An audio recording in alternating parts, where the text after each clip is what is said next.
Audio Jungle.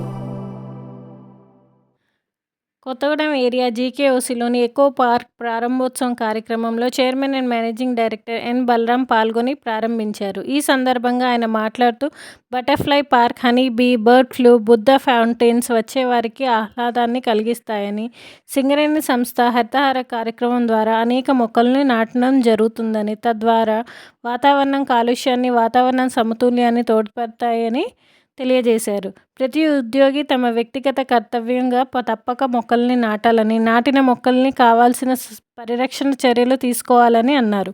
ముందు తరాలకి ఈ కాలుష్యం మరియు భూతాపం నుండి ఉపశమనం పొందాలంటే పర్యావరణాన్ని రక్షించాలని తెలియజేశారు. ఈ దుమ్ముతో ఉన్న ప్రదేశాన్ని ఈరోజు కనుక చూస్తే ఎంతో ప్రశాంతమైన ఎకో పార్క్, అంటే ప్రకృతి పార్క్ పర్యావరణ సంబంధించిన పార్కుని ఈరోజు మనం ఓపెన్ చేసుకున్నాము. ఇక్కడ మొత్తము పచ్చదనము. ఈరోజు మనం బటర్ఫ్లై పార్క్ను ఇక్కడ ప్రారంభించుకున్నాము.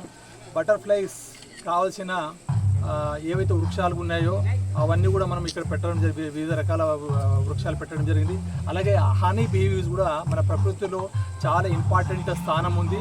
హనీ బీవీస్ కూడా ఇక్కడ మనము 12 బాక్సుల్లో హనీ బీవీస్ నుంచి తేనెను కూడా తీస్తున్నాం. ఇక్కడ అది ఏర్పాటు చేస్తున్నాం. పక్కనే మనకు ప్రకృతి సౌందర్యమైన ఒక మంచి వాటర్ బాడీని కూడా ఈరోజు ఇనాగ్రేట్ చేసుకున్నాము.